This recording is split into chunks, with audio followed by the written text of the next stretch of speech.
وانا میں cadet college پر حملہ کرنے والے تمام خوارج انجام کو پہنچے۔ سیکورٹی فورسز نے ایک خودکش بمبار کے علاوہ 4 حملہ آوروں کو ٹھکانے لگا دیا۔ بارودی سرنگوں کے خطرے کی وجہ سے عمارت کو کلیئر کرنے کا عمل جاری۔ کامیاب آپریشن میں کسی طالب علم یا استاد کو کوئی نقصان نہیں پہنچا۔ وفاقی وزیر اطلاعات عطا تارڑ کہتے ہیں بہت بڑا سانحہ ہو سکتا تھا۔ پاک فوج نے بہادری سے طلباء سمیت تمام افراد کو ریسکیو کیا۔ سما سے گفتگو میں دہشت گردی کے مکمل خاتمے کا عزم۔ دہشت گردوں کا اسلام آباد کے امن پر بزدلانہ وار۔ جوڈیشل کمپلیکس کے قریب خودکش دھماکہ، 12 افراد شہید، 27 زخمی۔ پولیس وین سمیت 3 گاڑیاں اور متعدد موٹر سائیکلیں تباہ۔ پیدل آنے والا خودکش حملہ آور کچہری کے اندر جانا چاہتا تھا۔ سیکیورٹی چیکنگ کے باعث رک گیا، کچھ دیر گیٹ کے قریب بیٹھا رہا، پھر سڑک پر پولیس موبائل کے رکتے ہی خود کو اڑا لیا۔ سی سی ٹی وی فوٹیج سامنے آ گئی، دہشت گرد کا سر بھی مل گیا۔ ابتدائی تحقیقات کے مطابق خودکش حملے میں 8 کلو بارودی مواد اور بال بیرنگز استعمال کیے گئے۔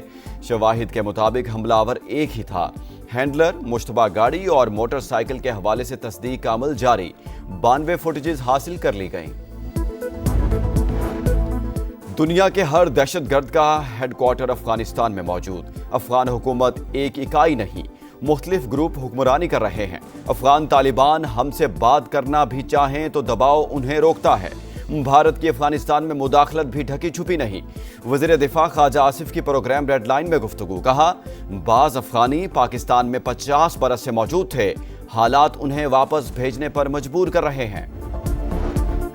امریکہ اور برطانیہ کا پاکستان میں دہشت گردی کے واقعات پر اظہار افسوس۔ امریکی ناظم الامور نیٹلی بیکر کی سخت مذمت، کہا دہشت گردی کے خلاف جدوجہد میں پاکستان کے ساتھ کھڑے ہیں۔ برطانوی ہائی کمشنر جین میریٹ کا بھی اسلام آباد دھماکے پر اظہار افسوس، کہا تمام ہمدردیاں متاثرہ خاندانوں کے ساتھ ہیں۔ دہشت گردی کے خلاف جنگ میں پاکستان کی حمایت جاری رہے گی۔ ترک وزارت خارجہ کا اعادہ۔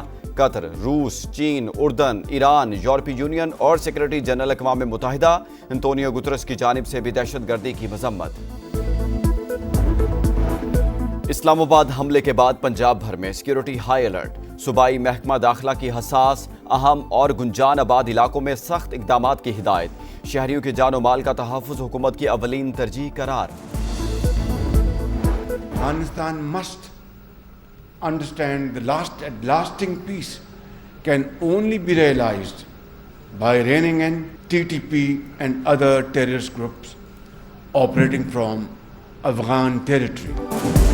شدت پسند گروہ افغانستان اور اس کے باہر امن کے لیے خطرہ۔ افغان طالبان مؤثر کارروائی کریں تو تعاون کے لیے تیار ہیں۔ وزیراعظم کی پیشکش۔ بین الپارلیمانی اسپیکرز کانفرنس کے خطاب میں شہباز شریف نے کہا گزشتہ ماہ افغان سرزمین سے پاکستانی چوکیوں پر حملے ہوئے تو ٹھوس اور فیصلہ کن جواب دیا۔ دنیا کو دکھا دیا پاکستان اپنی خود مختاری اور علاقائی سالمیت کے تحفظ کے لیے ہر قیمت ادا کرے گا۔ پاکستان نے کئی بار امن دشمن کارروائیوں کا سامنا کیا۔ رواں سال مشرقی سرحد پر جارحیت کا سامنا کرنا پڑا۔ مسلح افواج نے دشمن کے عزائم ناکام بنائے، حملہ کرنے والوں کو ناقابل فراموش سبق بھی سکھایا۔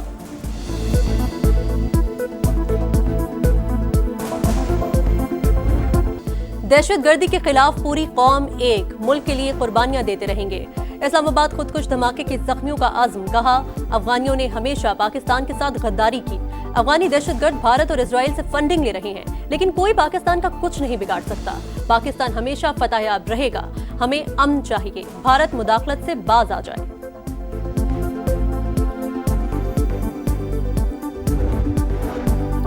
دلی دھماکہ، گودی میڈیا کی پرانی روش برقرار، ثبوتوں کے بغیر ہی پاکستان پر الزام لگا دیا۔ بھارت کے سیاسی رہنما اور صحافی کی مودی سرکار پر تنقید۔ دھماکہ فالس فلیگ قرار، کہا بی جے پی بحران میں آئے تو دھماکوں کا ڈرامہ ہوتا ہے، ایسے مزید واقعات بھی ہو سکتے ہیں۔ جائے وقوع پر کوئی سپلنٹر ملا نہ زمین پھٹی، دھماکہ خیز مواد کے شواہد بھی نہیں ملے۔ ٹریبیون انڈیا سچ سامنے لیا، ہر الیکشن سے پہلے بم دھماکے کیوں ہوتے ہیں؟ بھارتی شہریوں کا سوال، کہا دھماکے پاکستان نہیں بلکہ بھارت کی سیاسی فیکٹریاں کروا رہی ہیں۔ بنوں میں سی ٹی ڈی اور پولیس کا مشترکہ آپریشن۔ فتنہ الخوارج کے 2 انتہائی مطلوب دہشت گرد ہلاک، دستی بم اور اسلحہ برآمد۔ دہشت گردوں کے مفرور ساتھی کی تلاش کے لیے سرچ آپریشن۔ 27ویں آئینی ترمیم کی آج قومی اسمبلی سے منظوری متوقع۔ اجلاس دن 11 بجے شروع ہوگا۔ ایجنڈا جاری۔ بل پیش کرنے پر اپوزیشن کا احتجاج اور شور شرابہ۔ وزیر قانون اعظم نذیر تارڑ بولے آرٹیکل 184 کے تحت سوموٹو افریت کی طرح آیا، اسی اختیار کے تحت منتخب وزیر اعظم کو گھر بھیجا گیا۔ آئینی عدالت کو وہی اختیارات حاصل ہوں گے جو آئینی بینچز کو حاصل تھے۔ اب سپریم کورٹ کے پاس عام آدمی کے کیس سننے کے لیے مناسب وقت ہوگا۔ فیلڈ مارشل کے رینک کو آئینی تحفظ دیا گیا۔ یہ اعزاز واپس لینا کسی فرد واحد کا اختیار نہیں ہوگا۔ باکو ترمیم کو نہیں مانتے، جمہوریت برائے نام رہ جائے گی۔ یہ ایک اور ایلیٹ کلاس لانا چاہتے ہیں جو قانون سے بھی بالا تر ہو۔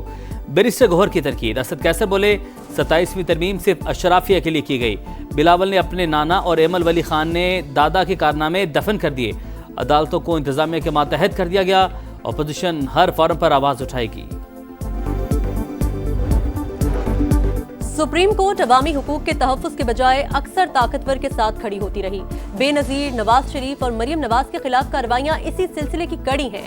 جسٹس اطہر من اللہ کا بھی چیف جسٹس یحییٰ آفریدی کو خط، جوڈیشل کانفرنس بلانے کا مطالبہ، لکھا حلف کا تقاضا ہے عدلیہ پر عوام کے اعتماد کا دفاع کریں۔ سچ سب کو معلوم ہے مگر وہ ٹی روم یا چیمبر تک محدود رہ جاتا ہے۔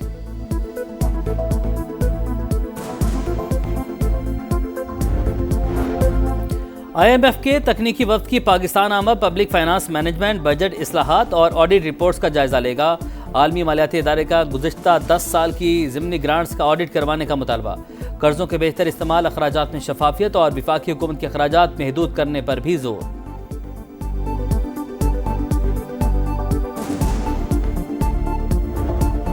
پاک فوج اور متحدہ عرب امارات کے صدارتی گارڈز کی مشترکہ انسداد دہشت گردی مشق ختم۔ ISPR کے مطابق 2 ہفتے جاری رہنے والی مشق میں یرغمالیوں کو بچانے کے آپریشنز میں مشترکہ آپریشنل مہارتوں پر توجہ مرکوز کی گئی۔ SSG کے جنرل آفیسر کمانڈنگ کی اختتامی تقریب میں بطور مہمان خصوصی شرکت۔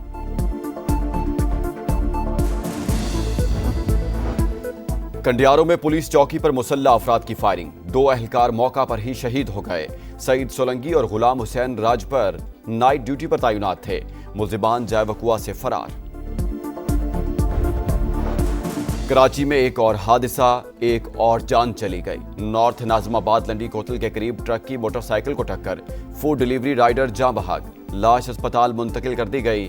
رواں سال حادثات میں اموات کی تعداد 753 ہو گئی۔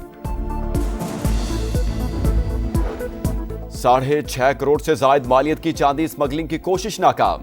کراچی ایئرپورٹ پر کسٹمز کی کارروائی، تقریباً 80 کلو گرام چاندی پکڑی گئی۔ چاندی کے 3 پارسلز ہانگ کانگ سے راولپنڈی کے لیے بک کرائے گئے تھے۔